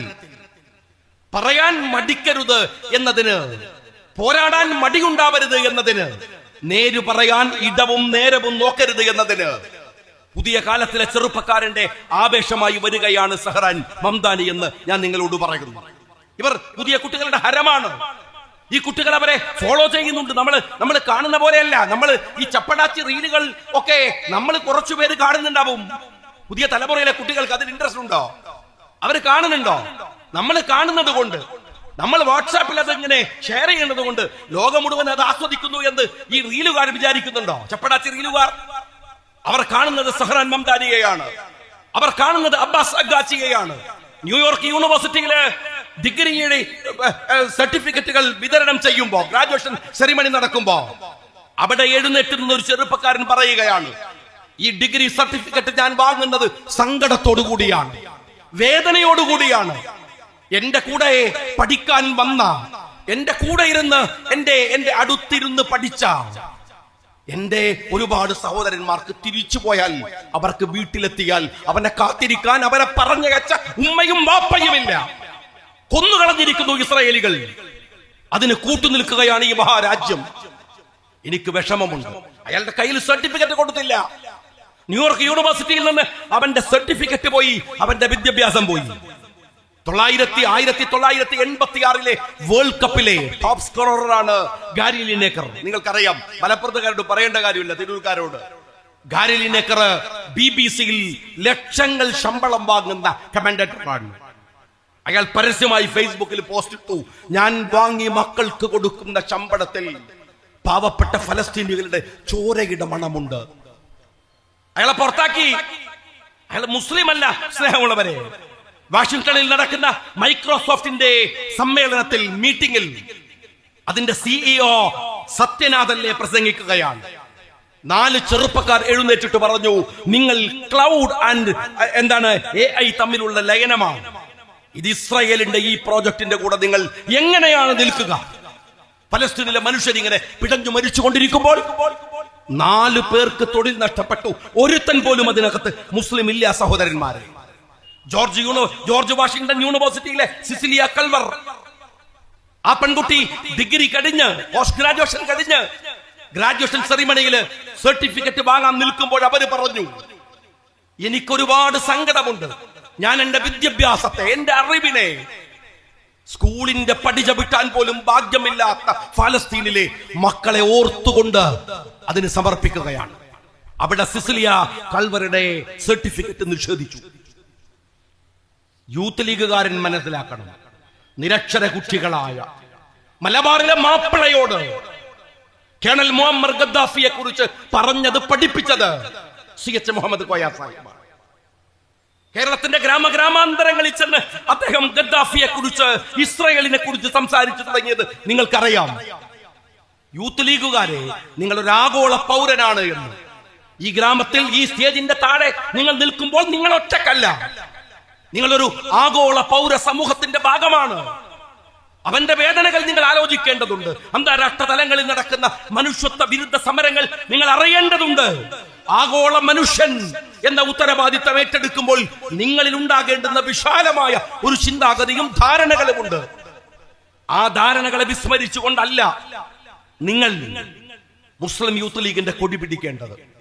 ഞാൻ സ്നേഹപൂർവ്വം ഒന്നുകൂടെ നിങ്ങളോട് പറയുന്നു, സമുദായം എന്ന് പറയുന്ന വികാരം കനലണയാതെ ഈ സമുദായത്തിനകത്ത് കത്തിച്ച് അതിനെ നാട്ടിന്റെ കൂട്ടമായ നന്മക്ക് വേണ്ടി വിനിയോഗിച്ച രാഷ്ട്രീയ പാർട്ടി കൂടിയാണ് ഇന്ത്യൻ യൂണിയൻ മുസ്ലിം ലീഗ്. സാമുദായിക വികാരത്തെ വിട്ട ഒരു സ്പേസിലും നമുക്ക് നിൽക്കാനാവില്ല. ഞാനിത് വളരെ ഗൗരവത്തോടുകൂടി എന്റെ സഹപ്രവർത്തകന്മാരോട് ഞാൻ പറയുന്നു. കേരളം എന്ന ഈ നാട്, ആ നാട്ടിലെ പുരോഗതി പ്രാപിച്ച ഒരു സമൂഹം, അവരുണ്ടായത് ഇവിടുത്തെ CPM-കാരൻ പറയുന്ന ചപ്പടാച്ചി രാഷ്ട്രീയ വർത്തമാനം കൊണ്ടൊന്നും അല്ല. ശങ്കര നമ്പൂതിരിപ്പാടാണ് കേരളം ഉണ്ടാക്കിയത് എന്ന ബഡായി വസ്തുതയുമായി നിരക്കാത്തതാണ്. നിങ്ങൾ പരിശോധിക്കണം. എന്ത് കോപ്പാണ് അയാൾ കേരളത്തിന് ഉണ്ടാക്കി കൊടുത്തത് എന്ന് ചോദിച്ചാൽ, കരുണാകരനെ പോലെയുള്ള വലിയ തന്ത്രജ്ഞാനികളായിട്ടുള്ള ഭരണാധികാരികളുടെ ഏടയലത്ത് പോലും കൊണ്ടുപോയി വെക്കാനാവില്ല.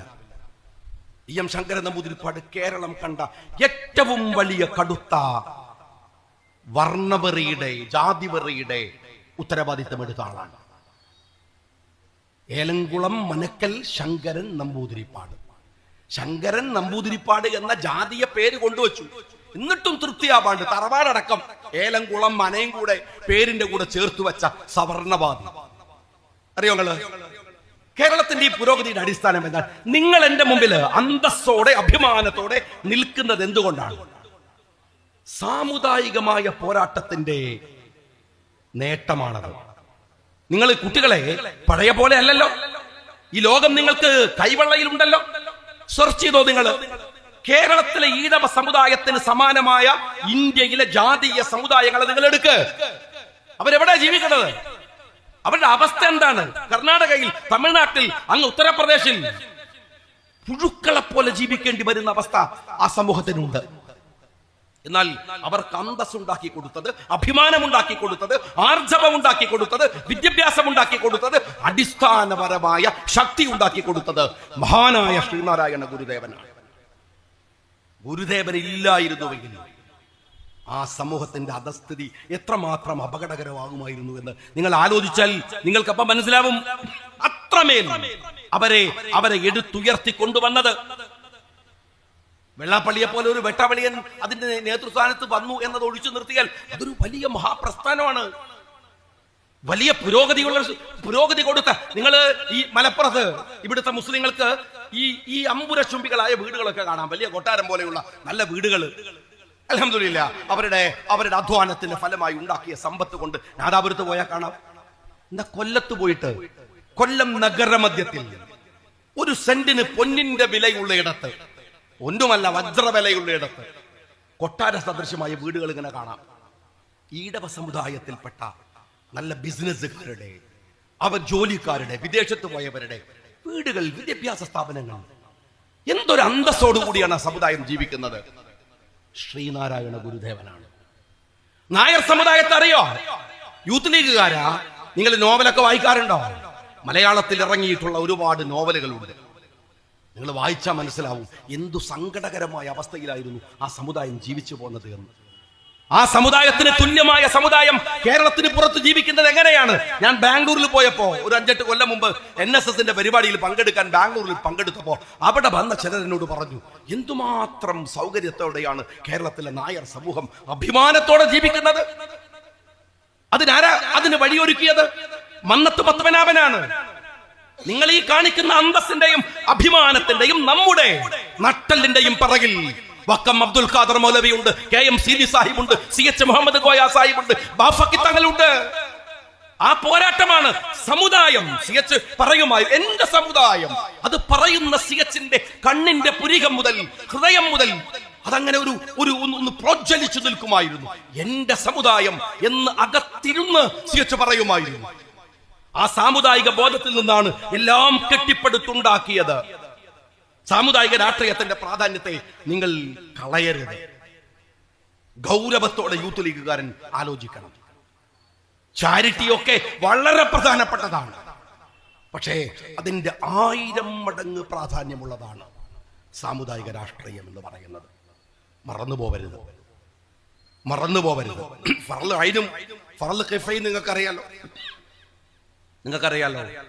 നമ്മൾ തന്നെ ചെയ്യേണ്ട കാര്യമാണ് ഫർള് ഐൻ. ഫർള് ഖിഫ എങ്ങനെയല്ല? നാട്ടിലൊരു മയ്യത്തുണ്ടെങ്കിൽ അവിടെ റോട്ടുമ കിടക്കാണ് തിരൂർ അങ്ങാടിയിൽ. നിങ്ങളൊന്നും തിരിഞ്ഞു നോക്കിയില്ല. നിങ്ങൾക്ക് എല്ലാവർക്കും കുറ്റം ഉണ്ടാവും. ഏതെങ്കിലും ഒരാളെ മയ്യത്ത് മറമാടിയാൽ, മയ്യത്തിന്റെ ക്രിയകൾ ചെയ്താൽ, അത് പരിപാലിച്ചാൽ നിങ്ങളെല്ലാവരും രക്ഷപ്പെടും. അതല്ലേ ഫർള് ഖിഫ? ഫർള് ഐൻ നിങ്ങൾ തന്നെ ചെയ്യേണ്ടതാണ്. ഞാൻ നിസ്കരിക്കാതെ എൻ്റെ ഭാര്യയും മക്കൾ നിസ്കരിച്ചാൽ ഒരു ഗുണം എനിക്ക് കിട്ടൂല. എൻ്റെ വാപ്പ നിസ്കരിച്ചാൽ എനിക്കൊരു ഗുണം കിട്ടൂല. ഉമ്മ നിസ്കരിച്ചാൽ, നോമ്പോറ്റാൽ എനിക്കൊരു ഗുണം കിട്ടും. ഞാൻ ചെയ്യണം. സ്നേഹമുള്ളവരെ, ചാരിറ്റിയും സാമുദായിക പ്രവർത്തനവും തമ്മിലുള്ള വ്യത്യാസം എന്താ അറിയോ? ഇത് ചെയ്യാൻ നമ്മൾ മാത്രമേ ഉള്ളൂ. ഈ സാമുദായിക സമൂഹത്തിന് വേണ്ടി വാദിക്കാൻ. അത് മറന്നിട്ട് ഒരിടത്ത് പോലും നിൽക്കരുത് നിങ്ങളെന്ന് ഞാൻ ഉത്തരവാദിത്തം നിങ്ങൾ ഏറ്റെടുക്കുന്ന എന്റെ പ്രിയപ്പെട്ട യൂത്ത് ലീഗുകാരോട് പറയുന്നു. ഗൗരവത്തോടെ ആലോചിക്കാം. നമ്മൾ വളരെ മനോഹരമായി ഒരു സമുദായത്തെ പൊളിറ്റിസൈസ് ചെയ്ത് ഉയർത്തിക്കൊണ്ടുവന്ന ഒരു സമുദായമാണ്. ഈ അടുത്ത് MSFകാര് കേരളത്തിന്റെ ക്യാമ്പസുകളിൽ നടത്തിയിട്ടുള്ള ഒരു വലിയ മുന്നേറ്റമുണ്ട്. ഒരു തിരിച്ചറിവിന്റെ മുന്നേറ്റമാണ്. MSF എന്ന് പറയുന്ന ഒരു സാമുദായിക വിദ്യാർത്ഥി സംഘടനയുടെ മഹാകഴിവല്ല, ഇവർ കൊള്ളാവുന്നവരാണെന്ന് തിരിച്ചറിഞ്ഞ് ഒരു സമൂഹം അവരെ ഏറ്റെടുത്ത വലിയ വ്യതിയാനമാണ്. കാലിക്കറ്റ് യൂണിവേഴ്സിറ്റിയിൽ അടക്കം വന്ന അതിന്റെ ഒരു തിരിച്ചുവരവൊക്കെയുണ്ട്. അതുമായി ബന്ധപ്പെട്ട് ഈ അടുത്ത കാലത്ത് ഒരു വിവാദമുണ്ട്, വലിയ വിവാദമുണ്ട്. ആ വിവാദം ഉണ്ടായ സമയത്ത് ഇവിടുത്തെ CPMകാരൻ ഉന്നയിച്ച ഒരു രസകരമായ കാര്യമുണ്ട്. എന്താ അറിയോ? ജമാഅത്തെ ഇസ്ലാമി അവരുടെ പ്രേതം ലീഗിൽ സന്നിവേശിച്ചിരിക്കുന്നു എന്നാണ്. എനിക്ക് വലിയ അതിശയം തോന്നിയിട്ടുള്ള ഒരു പ്രയോഗമാണിത്. ഞാൻ ചോദിക്കട്ടെ, ഈ ജമാഅത്തെ ഇസ്ലാമിയെ കുറിച്ച് ഈ കമ്മ്യൂണിസ്റ്റുകാരൻ പഠിച്ചിട്ടുണ്ടോ, പരിശോധിച്ചിട്ടുണ്ടോ? ജമാഅത്തെ ഇസ്ലാമിയിൽ വലിയ വ്യതിയാനം സംഭവിച്ചിട്ടുണ്ട്. ജമാഅത്തെ ഇസ്ലാമിയിൽ വന്നിട്ടുള്ള ഏറ്റവും പ്രധാനപ്പെട്ട വ്യത്യാസം എന്താണ്? അവർ മതരാഷ്ട്രവാദത്തെ പരസ്യമായി കൈവിട്ടു. അവർ ഹുക്കൂമത്തെ ഇലാഹി വിട്ടു. ഇതൊക്കെ വിട്ടു. അവരിപ്പോൾ കാലങ്ങളായി മുസ്ലിം ലീഗ് പറയുന്ന ലീഗ് രാഷ്ട്രീയത്തിന്റെ, മതേതര രാഷ്ട്രീയത്തിന്റെ, പൊതു മുസ്ലിം രാഷ്ട്രീയത്തിന്റെ, വോട്ട് ചെയ്യൽ രാഷ്ട്രീയത്തിന്റെ, രാഷ്ട്രീയ പാർട്ടി രാഷ്ട്രീയത്തിന്റെ മേഖലയിലേക്ക് അവര് വന്നു. അവര് വന്നിട്ടിപ്പോ നമ്മളൊക്കെ പറയുന്ന രാഷ്ട്രീയം തന്നെയാ പറയുന്നത്. പുതിയ തലമുറയിലെ കുട്ടികൾക്ക് ചെറിയ കൺഫ്യൂഷൻ ഉണ്ടാകുന്ന കേസാണിത്. ഞാൻ അവരോട് പറയണു, നിങ്ങൾ രണ്ടും വേറെ വേറെ പഠിക്കണം, നിർബന്ധമായി പഠിക്കണം. ഇപ്പൊ കാണുന്ന ആളുകളെ കണ്ട നമ്മളെ പോലെ തന്നെയാണ്, ഒരു വ്യത്യാസമൊന്നുമില്ല, ഒരേപോലെ. എന്നാൽ അതല്ല അതിന്റെ അസിൽ എന്ന് പറയുന്നത്, ബേസ് എന്ന് പറയുന്നത് അത് വേറെയാണ്. ഇത് മാറ്റമുണ്ടായത് എങ്ങനെയാണ്? മുസ്ലിം ലീഗിന്റെ വഴിയിലേക്ക് ജമാഅത്തെ ഇസ്ലാമി അടക്കമുള്ളവർ വന്നു. മുസ്ലിം ലീഗ് ആളുകളെ പൊളിറ്റിസൈസ് ചെയ്തു, സമുദായത്തെ രാഷ്ട്രീയവൽക്കരിച്ചു. ഞങ്ങൾ ആ മാറ്റം ഉണ്ടാക്കി, ഓരൊക്കെ വന്നു. അതുകൊണ്ട് ഞങ്ങളിപ്പോ ഓരോട് വ്യത്യസ്തമായിട്ട് എന്തെങ്കിലും ഒരു കാര്യം പറയണമെന്ന് വിചാരിച്ചിട്ട് ഞങ്ങളെ ഈ മതേതര രാഷ്ട്രീയവും ഞങ്ങളുടെ പൊതു രാഷ്ട്രീയ സംവിധാനവും മാറ്റണോ? ഞങ്ങൾ മാറ്റി പറയണോ? ഞങ്ങൾ അതിനെ മാറ്റി പറയുന്നത്. അവര് മാറ്റി പറഞ്ഞപ്പോ അത് നല്ലതാണെങ്കിലും ആയിക്കോട്ടെ, ആർക്കാ കുഴപ്പമുള്ളത്? ഞങ്ങൾ എന്തിനാ മാറ്റി പറയുന്നത്? അവര് ഈ മാർഗത്തിലേക്ക് വന്നത് കൊണ്ട് ഞങ്ങൾ ഈ പണി നിർത്തണോ? അതാ ചോദ്യം. ഞാൻ CPMകാരോട് ഒരു കാര്യം ചോദിക്കട്ടെ. ഇവിടെ നോർത്ത് ഇന്ത്യയിൽ പശുവിന്റെ പേരിൽ എത്ര പേരെ കൊന്നു? പശുവിന്റെ പേരിൽ. അങ്ങനെ പശുവിന്റെ പേരിൽ നോർത്ത് ഇന്ത്യയിൽ കൊന്നതിനെ, ആ കൊലയെ വിഷ്വലൈസ് ചെയ്തത് ഇവിടുത്തെ ജമാഅത്തെ ഇസ്ലാമിയുടെ മീഡിയയാണ്. അവർ ചെയ്തു. ഞാൻ ഉദാഹരണം പറയാൻ. അതുപോലെ നോർത്ത് ഇന്ത്യയിൽ പാർക്കുന്ന ഒരു മുസ്ലിമിനെ ഒരു കാരുണ്യവുമില്ലാതെ അവിടുത്തെ ഭരണകൂടം അതിർത്തിയിൽ കൊണ്ടുപോയി തള്ളി. ബംഗ്ലാദേശിലോ പാകിസ്ഥാൻ എവിടെയെങ്കിലും പോ, നീ രാജ്യത്ത് നിൽക്കാൻ പറ്റുന്നവനല്ല എന്ന് അവനോട് പറയുമ്പോ ആ പ്രശ്നത്തെ ജമാഅത്തെ ഇസ്ലാമിയുടെ ഒരു വിഷ്വൽ മീഡിയ അതിനെ വിഷ്വലൈസ് ചെയ്തു എന്ന് വിചാരിക്കുക. ഈ പ്രശ്നത്തിന്റെ വസ്തുത ഇതാണോ? ഈ പ്രശ്നം ഇന്ത്യയുടെ പാർലമെന്റിൽ E.T. മുഹമ്മദ് ബഷീർ സാഹിബ് ഉയർത്തിക്കൊണ്ടുവന്നാൽ അതെങ്ങനെയാണ് ഒരു ഇസ്ലാമിസ്റ്റ് പൊളിറ്റിക്സ് ഇതാവുന്നത്? ഞാൻ ചോദിക്കുന്നത്, ആ പ്രശ്നം അവിടെ ഉണ്ടോ? ആര് കാണിച്ചു, ആര് പറഞ്ഞു എന്നതല്ല. ഇന്ത്യയുടെ പാർലമെന്റിൽ അത് പറയാനല്ലേ ബഷീർ സാഹിബിനെ ഈ ഗ്രാമങ്ങൾ തെരഞ്ഞെടുത്ത് വിട്ടത്? ബഷീർ സാഹിബിനെ പറഞ്ഞു വിട്ടത് എന്തിനാണ്? സൂക്ഷിക്കണം, നോക്കണം, ഇത് പറയണം. പറഞ്ഞു വന്നില്ലെങ്കിൽ ഇവിടെ വന്നിറങ്ങിയാൽ ബഷീർ സാഹിബിനോട് ചോദിക്കാനുള്ള ആർജവമുള്ള സംഘടന തന്നെയാണ് അദ്ദേഹത്തെ പറഞ്ഞു വിട്ടത്. ഒരു സംശയമില്ല. അദ്ദേഹം പോണ്ടേ? അദ്ദേഹം അത് പറഞ്ഞാൽ അതെങ്ങനെയാണ് ഒരു അപകടകരമായ ഇസ്ലാമിക് പൊളിറ്റിക്സ് ആവുന്നത്? ഞാൻ നിങ്ങളോട് ചോദിക്കുന്നത്, CPMകാരോട് വിനീതമായി ഞാൻ അഭ്യർത്ഥിക്കുന്നത്, ഒരു ഇഷ്യൂ എങ്ങനെയാണ് ഇസ്ലാമിസ്റ്റ് ഇഷ്യൂ ആകുന്നത് എന്ന് നിങ്ങളൊന്ന് പറഞ്ഞു തരണം. ഒരു ഇഷ്യൂ എങ്ങനെയാണ് ഒരു കമ്മ്യൂണൽ ഇഷ്യൂ ആവുന്നത് എന്ന് നിങ്ങൾ എനിക്ക് പറഞ്ഞു തരണം. ഞങ്ങൾക്ക് പറഞ്ഞു തരണം. ഒരു ഇഷ്യൂ എങ്ങനെയാണ് അതൊരു ഐഡന്റിറ്റി പൊളിറ്റിക്സ് മാത്രമാവുന്നത് എന്ന് നിങ്ങൾ പറയണം. നിങ്ങൾ തീരുമാനിച്ച് ഒരു ഷീറ്റ് കൊണ്ടാ ഇത് ഞങ്ങൾ പറയാം. ഞാൻ എന്റെ CPMകാരോട് ചോദിക്കട്ടെ, CPMന്റെ രാഷ്ട്രീയ കലാപത്തെ കോൺഗ്രസ് എതിർക്കുന്നു, ലീഗ് എതിർക്കുന്നു, ജമാഅത്തെ ഇസ്ലാമി എതിർക്കുന്നുണ്ടാവാം. അതുകൊണ്ട് എന്താ ചെയ്യേണ്ടത്? ജമാഅത്തെ ഇസ്ലാമി അത് പറയുന്നത് കൊണ്ട് ഞങ്ങൾ അത് പറയരുതെന്നാ? എനിക്ക് മനസ്സിലായിട്ടില്ല ഈ രാഷ്ട്രീയം. ഞങ്ങൾ 10-20 കൊല്ലമായിട്ട് ഇവിടെ പൊതുപ്രവർത്തനം നടത്തുന്നവരാണ്. മറ്റുള്ളവന്റെ വായ്ക്കകത്ത് നിന്ന് വരുന്നത് നോക്കിയിട്ടല്ല ഞങ്ങൾ നിലപാടെടുക്കുന്നത്. ഞങ്ങൾ പറയുന്നത്, ഞങ്ങൾ സംസാരിക്കുന്നത്. നിങ്ങൾ ചെയ്യേണ്ട പണി എന്താണ്? നിങ്ങൾ ഈ അക്രമ രാഷ്ട്രീയം ഒന്ന് നിർത്താൻ നോക്കുക. അതില്ല, അത് നിങ്ങൾ തുടരും. പറയുമ്പോ നിങ്ങള് ഇതെന്തിനാ ജമാഅത്ത് പറയണെന്നാണ് അത് ഞങ്ങൾക്കറിയില്ല. ഞങ്ങളിത് പറഞ്ഞുകൊണ്ടിരിക്കും. ഒരു കള്ളം പറയാൻ, ഒരു കള്ളനെ പിടിച്ചപ്പോ കള്ളനെ എല്ലാരും കൂടി പറഞ്ഞു കള്ള കള്ളാന്ന് വിളിക്കുന്നു. അപ്പൊ കള്ളം പറയാണ്, ജമാഅത്ത് നീ എന്താണ് കള്ളാന്ന് വിളിക്കുന്നത്? എടോ, കള്ളം കക്കാതെന്നാ പോരെ, പിന്നെ ആരെങ്കിലും വിളിക്കോ? കള്ളം കക്കാതെന്നാ പോരെ. ഇഷ്യൂസിനെ നിങ്ങൾ എന്തേ കാണാതിരിക്കുന്നത്? അത് കാണണ്ടേ? നിങ്ങളിവിടെ ഭരിച്ചോണ്ടിരിക്കല്ലേ?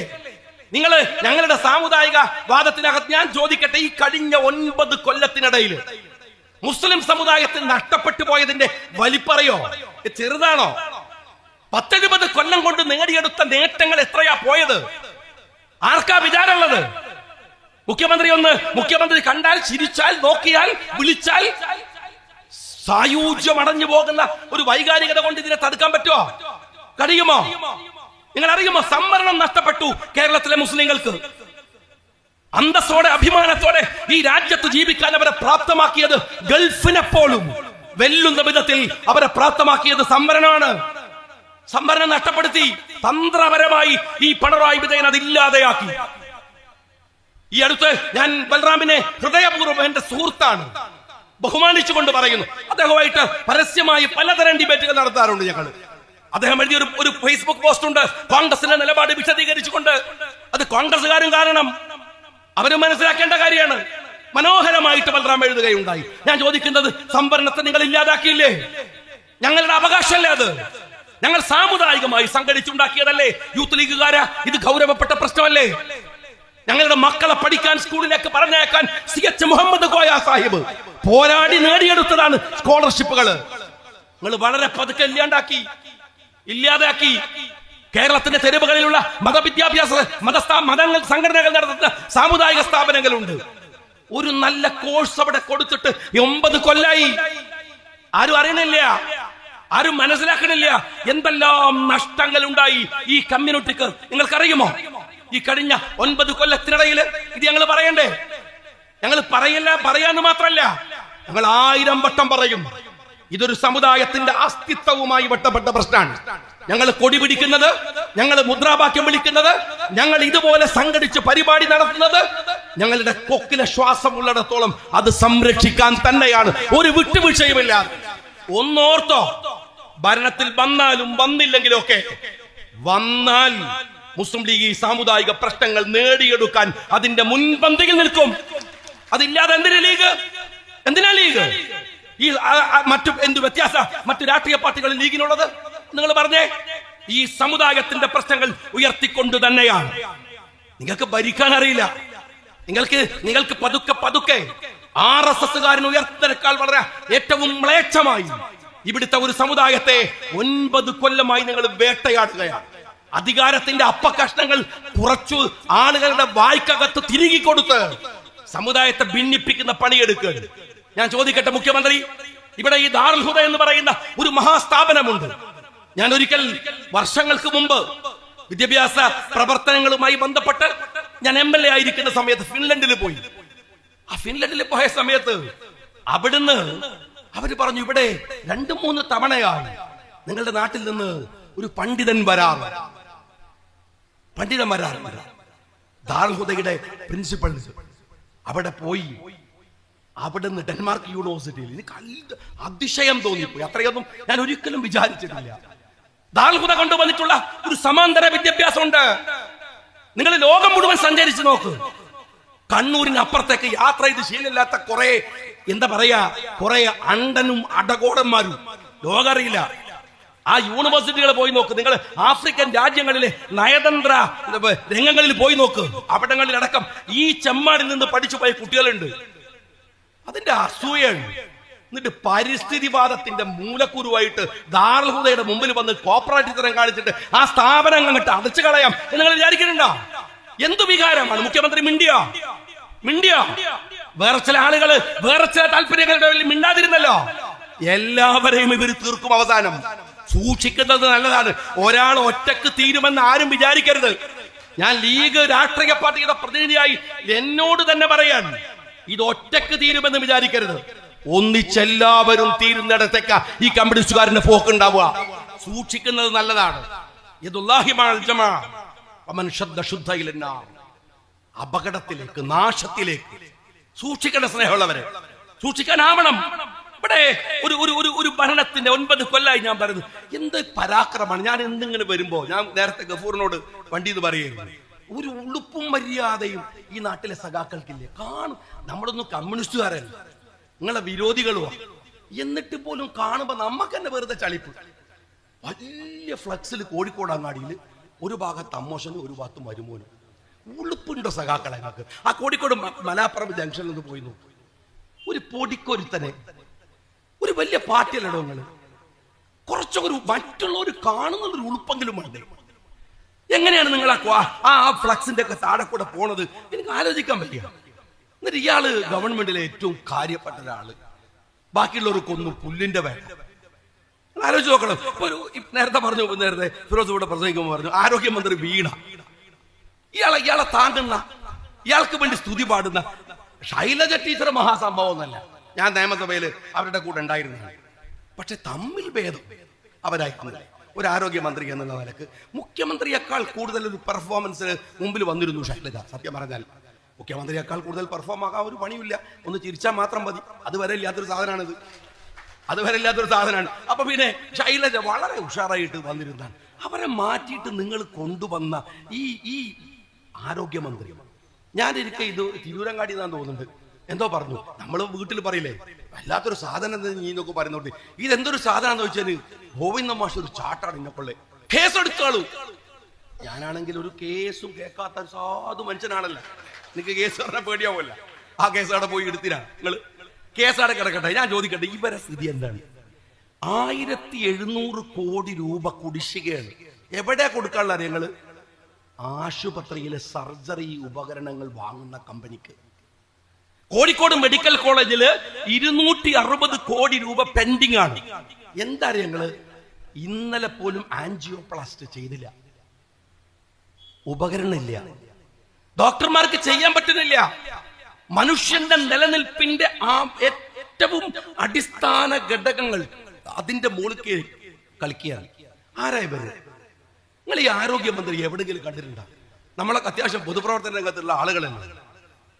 നമ്മളുടെ ആയുസിനിടയിൽ ഇവർ ഏതെങ്കിലും ഒരു സമരമുഖത്ത് കണ്ടിരുന്നോ? ഒരു മുദ്രാവാക്യം വിളിച്ച് കണ്ടിരുന്നു? ചാനലിൽ ഇരുന്നിട്ട് ഈ മുഖ്യമന്ത്രിയെ പ്രകീർത്തിച്ച് CPM വലുതാക്കി പറഞ്ഞതല്ലാതെ.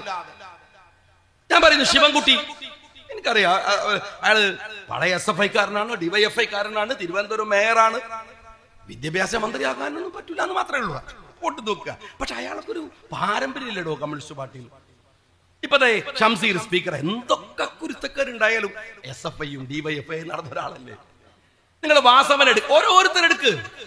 ഇവരാരടോ ഈ പറയുന്ന ആരോഗ്യമന്ത്രി വീണയും ഈ റിയാസൊക്കെ എവിടെ? നിങ്ങൾ പറ, എങ്ങനെ വന്നതാ സംഘടനാ രംഗത്ത്? എങ്ങനെയാണ്? എന്നിട്ടിപ്പോ CPM മൊത്തത്തിൽ എടുത്തു നോക്കിയാൽ എല്ലാവരും പിണറായിക്ക് പഠിക്കുകയാണ്.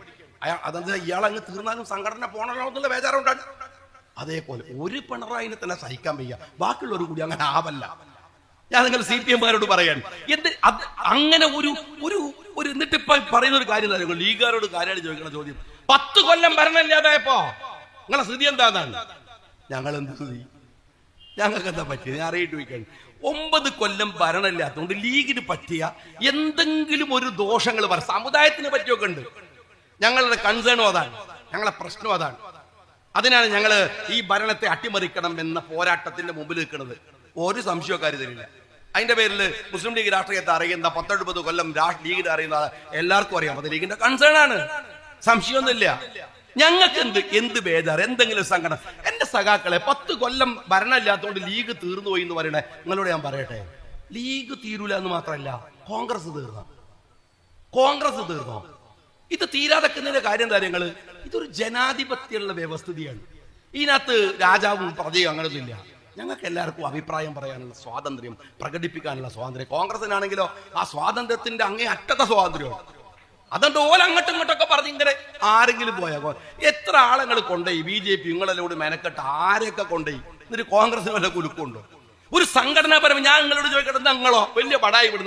നിങ്ങൾ ബംഗാളിൽ നിന്ന് മമതാ ബാനർജിയുടെ മുമ്പിൽ തോറ്റുപോയിട്ട് എന്റെ ചങ്ങായിമാരെ, തൊട്ടടുത്ത തെരഞ്ഞെടുപ്പിൽ നോമിനേഷൻ കൊടുക്കാൻ 10 ആളെ തികച്ചെടുക്കാൻ നിങ്ങൾക്ക് ഉണ്ടായോ?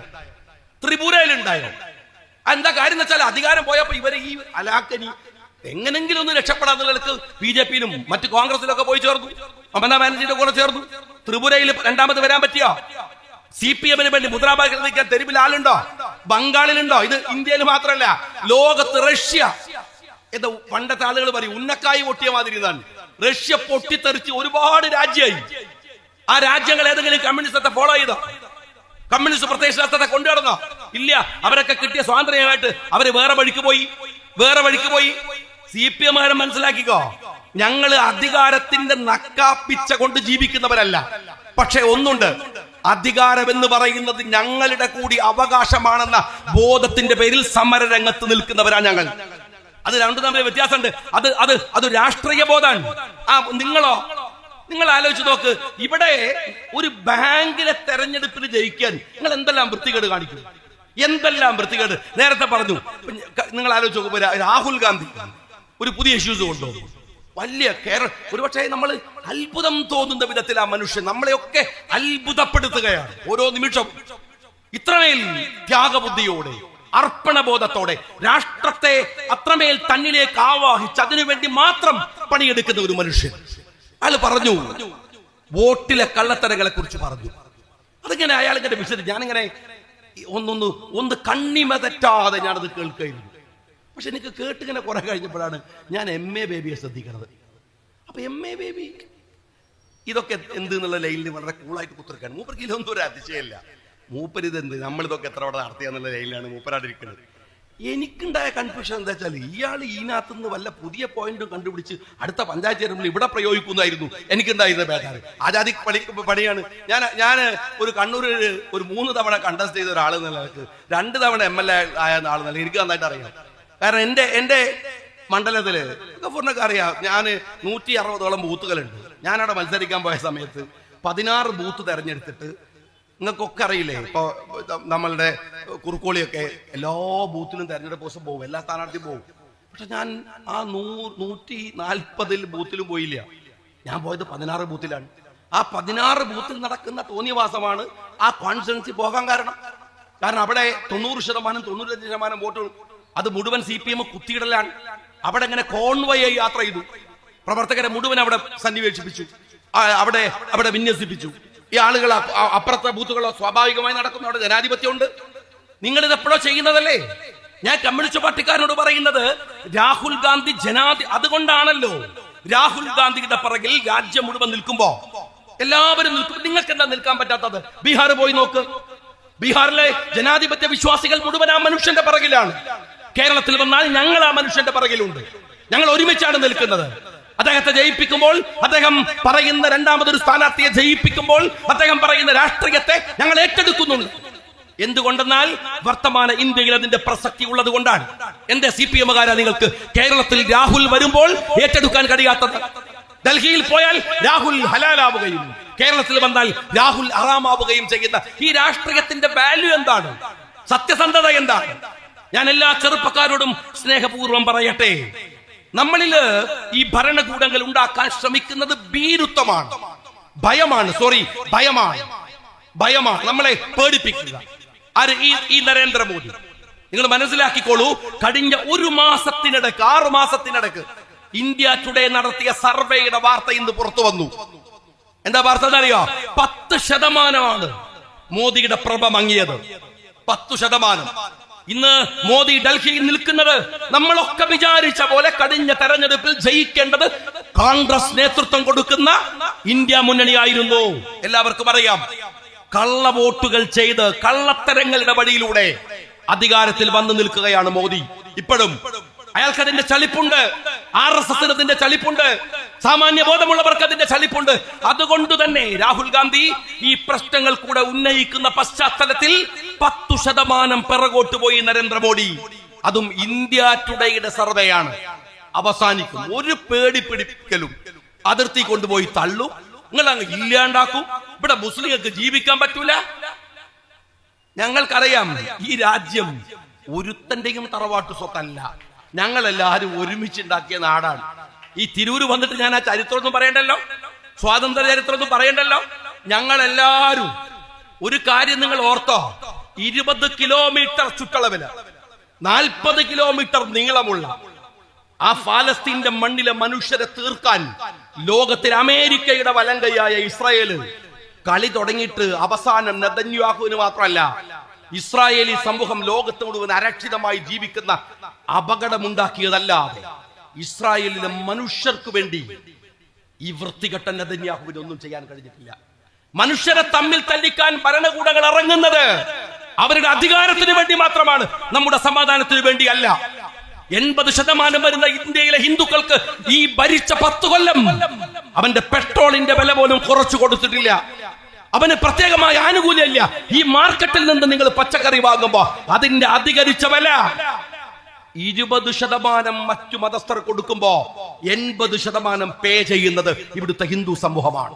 അവരെ വിഡ്ഢിയാക്കാനാണ് മതരാഷ്ട്രവാദവും പറഞ്ഞ് ഈ പറയുന്ന അപകടകാരികൾ വരുന്നത്. ഇത് രാജ്യം തിരിച്ചറിയുന്നു. ആ തിരിച്ചറിയുന്നതിന്റെ ഫലമാണ് 6 മാസം കൊണ്ട് മോദി പ്രഭ 10% പിറകോട്ട് പോയത്. അതുകൊണ്ട് ധീരതയോടെ ഭരിക്കുന്നവർക്ക് ഭയമാണ്, അതുകൊണ്ട് അവർ ഭീരുത്വം പറയുന്നു. എന്നാൽ രാഹുൽ ഗാന്ധിക്ക് ഭയമില്ലാത്തതുകൊണ്ട് ആ മനുഷ്യൻ ധീരമായി സംസാരിക്കുന്നു. ആ ധീരതയുടെ കൂടെ നിൽക്കുക എന്നത് ജനാധിപത്യപരമായി നമ്മളുടെ അവകാശത്തെ കുറിച്ച് നിരന്തരമായ ബോധ്യമുണ്ടാവുക എന്നത്, അത് മറന്നു പോവാതിരിക്കുക എന്നത് യൂത്ത് ലീഗുകാരാ നിന്റെ ബാധ്യതയാണ് എന്ന് അഭിപ്രായപ്പെട്ടുകൊണ്ട് അഭിവാദ്യങ്ങൾ നിർത്തുന്നു. ജയം.